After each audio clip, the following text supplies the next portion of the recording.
Phosphorus 32 एक radioactive element है और ये बीटा डिके के अमल से गुजरता है। पिछली वीडियो में हमने बीटा डिके के बारे में बात की थी।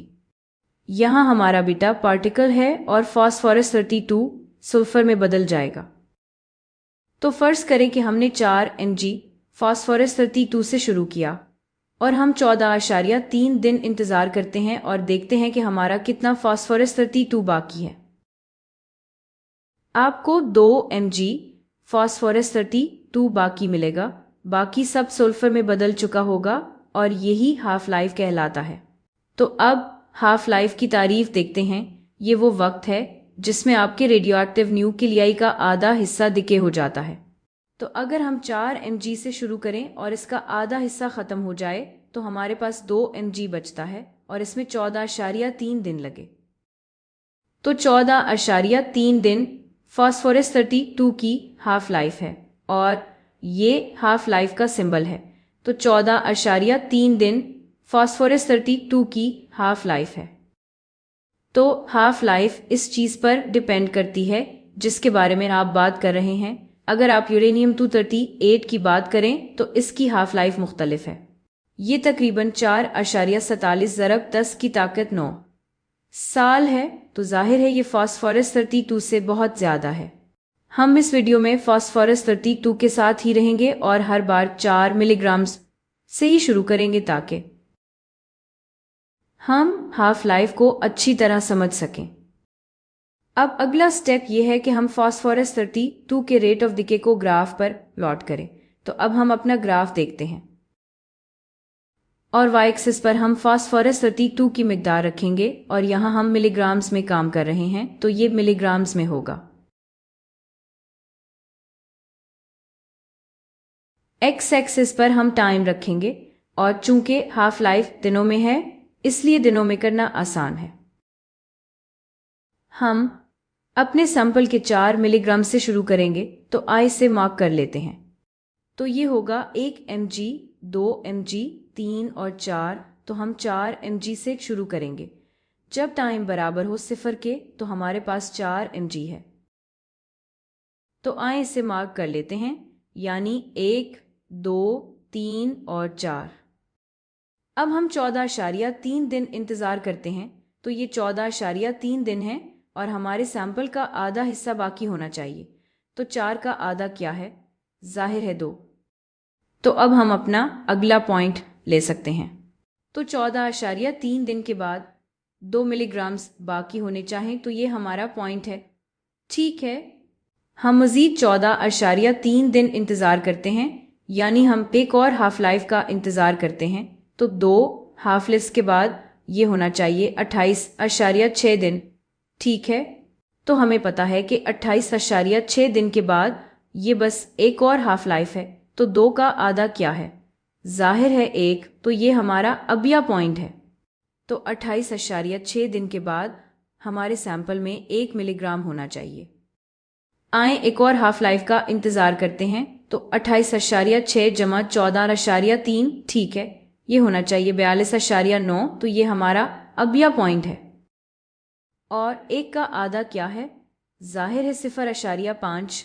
तो यहाँ ठीक है, ये तकरीबन 0.5 है और इससे हमें अंदाज़ा होता है कि हमारा अगला पॉइंट कहाँ होगा। और हम आगे भी जा सकते हैं, लेकिन इतना काफ़ी है कि आपको अंदाज़ा हो जाए कि ग्राफ कैसा नज़र आता है। ठीक है, तो अगर मैं इस ग्राफ के बारे में सोचूं, ठीक है, ये एक्सपोनेंशियल डिके है। तो यही बात हो रही है, हम यहाँ रेडियोएक्टिव डिके की बात कर रहे हैं। मैं अगली वीडियो में एक्सपोनेंशियल डिके के बारे में थोड़ा और बताऊंगी, लेकिन ये आपको समझने में मदद देता है कि क्या हो रहा है। ठीक है, तो जैसे जैसे आप हाफ लाइफ की तादाद बढ़ाते हैं, ठीक है, आप देख सकते हैं कि रेडियोएक्टिव मटेरियल की मिकदार कम हो रही है। ठीक है, आए एक बहुत सिंपल प्रॉब्लम करते हैं यहाँ। तो अगर आप 4 मिलीग्राम्स फास्फोरस 32 से शुरू करें तो 57.2 दिन के बाद कितना बाकी होगा? ठीक है, तो अगर आप 57.2 दिन इंतज़ार कर रहे हैं, ठीक है, तो फास्फोरस 32 की हाफ लाइफ है 14.3 दिन। तो ये कितनी हाफ लाइफ्स बनते हैं? 57.2 3 को 14.3 दिन पर डिवाइड करें तो हमें पता चलेगा कितनी हाफ लाइव्स हैं और ये 4 बनते हैं। तो यहाँ 4 हाफ लाइव्स हैं, तो यहाँ 4 हाफ लाइव्स हो गई। तो हम 4 मिलीग्राम से शुरू कर रहे हैं।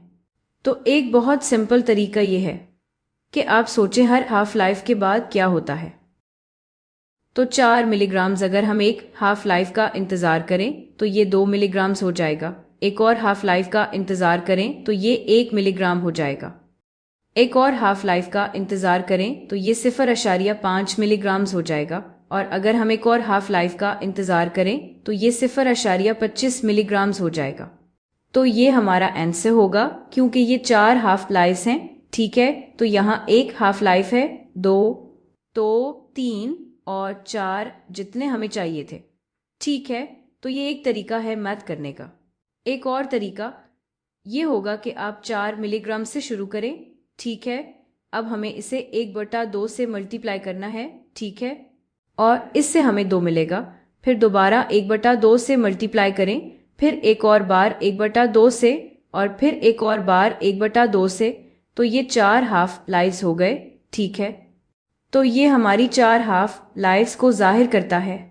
और ये वही बात है जैसे अब 4 बार 1/2 को 4th पावर में ले जाएं, जो कि बनता है 4 ज़रब 1/16 यानी 4/16। तो ये वही बात है जैसे 1/4 और इस तरह ये 0.25 मिलीग्राम्स बनता है। तो इससे कोई ख़ास फ़र्क नहीं पड़ता कि आप मैथ कैसे करते हैं। ठीक है, कई तरीके हैं करने के, लेकिन आंसर एक ही आना चाहिए। ठीक है, आप ये ग्राफ पर भी देख सकते हैं। अगर आपके पास एक अच्छा ग्राफ हो तो 4 हाफ लाइव्स के बाद, ठीक है, तो 4 हाफ लाइव्स के बाद आप यहाँ कहीं होंगे और आप बस देख सकते हैं कि वो कहाँ है। ठीक है, तो मैं अब रेड इस्तेमाल करती हूँ। ठीक है, तो आप देख सकते हैं कि वो कहाँ है आपके ग्राफ पर। ठीक है, और फिर यहाँ तक आ जाएं। ठीक है, तो ये तकरीबन यहाँ होगा और फिर आप अपने ग्राफ से इसे पढ़ सकते हैं और ये भी तकरीबन 0.25 mg लग रहा है। तो हम अभी वीडियो में ग्राफिंग के बारे में और बात करेंगे।